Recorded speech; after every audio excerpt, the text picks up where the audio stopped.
আল্লাহ রাসূল বলেন ইন্নাল্লাহ তাইয়্যিব, আল্লাহ হচ্ছেন পবিত্র। লা ইয়াকবালু ইল্লা তাইয়্যিবা, আল্লাহ পবিত্র ছাড়া কবুল করেন না। চুরি করা টাকা দান করলে কবুল হবে না, আত্মসাতের টাকা দান করলে কবুল হবে না। আল্লাহ নিজে পবিত্র, পবিত্র ছাড়া কবুল করেন না। এরপরে সুম্মা যাকারা রাজুলা, তারপর একটা লোকের আলোচনা করলেন। ইতুলি সাফারা, লোকটা লম্বা সফরে আছে। আসাসা আকবারা, মাথার চুলগুলি এলোমেলো হয়ে গেছে, ঠিক মতো গোসল করেনি, ঠিক মতো চিরুনি করেনি, বিপদে পড়েছে। ওয়ামুদ্দে ইয়াদাইহে, তারপর আল্লাহর দরবারে হাত উঠিয়েছে।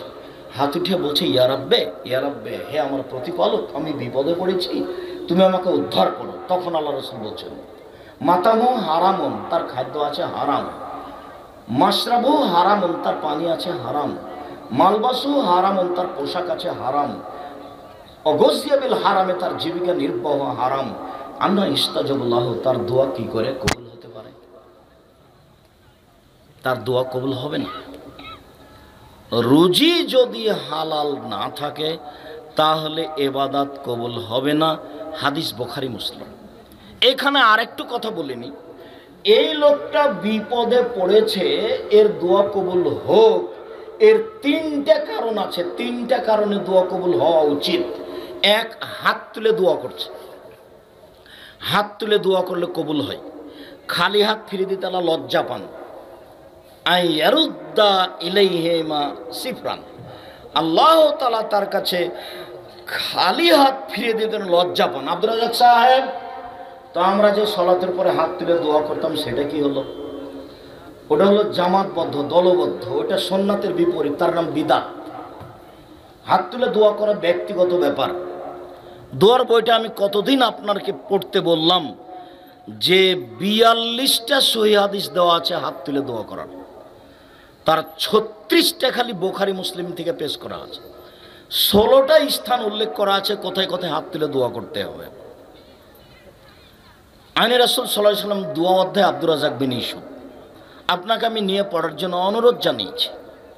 খালি হাত আল্লাহ ফিরিয়ে দেন না, লজ্জা পান। এক। দুই, মুসাফিরের দোয়া আল্লাহ কবুল করেনি।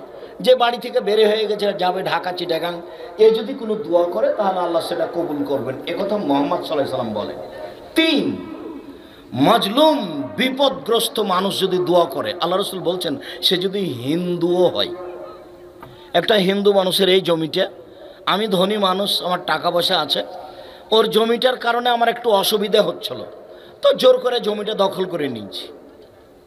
তারপর আমি কোর্টে বললাম যে ও গরিব মানুষ, তাকে আমি বসতে দিয়েছিলাম, থাকতে দিয়েছিলাম, এখন আমার অসুবিধা হচ্ছে তাই তাকে বিদায় করে দিয়েছি। আসলে ঘটনা জমিটা কার ছিল? তারই ছিল। ও এখন মাজলুম। ও যদি আল্লাহকে বলে আল্লাহ তুমি ওর বিচার করে দাও, তাহলে এ লোকটা বাঁচতে পারবে না, আজ হোক আর কাল হোক ধ্বংস হবেই, কাউকে বলা লাগবে না, কারণ জুলুম। আল্লাহ নবী বলছেন যে মাজলুম যদি অমুসলিম হয় তবু তার কথা গ্রহণ হবে। এই লোকটি মাজলুম, বিপদে পড়েছে। লোকটার কাছে তিনটা জিনিস আছে দোয়া কবুলের। এক, হাত তুলে দোয়া। দুই, লোকটা মুসাফির। তিন, লোকটা বিপদগ্রস্ত মাজলুম। এরপরেও তার দোয়া কবুল হলো না, কারণ এক, খাদ্য হালাল নয়। দুই, পানি হালাল নয়। তিন, পোশাক হালাল নয়। চার, জীবিকা নির্বাহ হালাল নয়।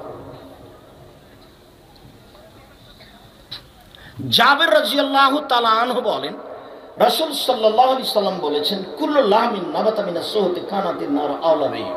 প্রত্যেক শরীর যেটা হারাম উপায়ে বাড়ে, ছেলে মেয়ে বড় হয়, বাপের অবৈধ উপার্জনে, বাপের অবৈধ উপার্জনে যেসব ছেলে মেয়ে বাড়ে, বাপ মা ছেলে মেয়ে সবাই জাহান্নামে।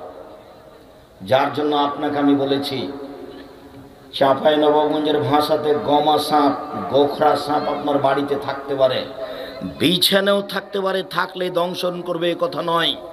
দংশন করেও যদি একজন মারা যাবে, পরিবারের সবাই মারা যাবে না। আর যদি ধানের ওসর বের না করেন, টাকার যাকাত বের না করেন, তাহলে পরিবারের সবাই মারা যাবে। অতএব যেই সম্পদের জাকাত বের করা হয়নি, যেই সম্পদ অবৈধ, ওই সম্পদ গোখরা সাপের চেয়ে, গমা সাপের চেয়ে হাজারো গুণ বেশি খারাপ।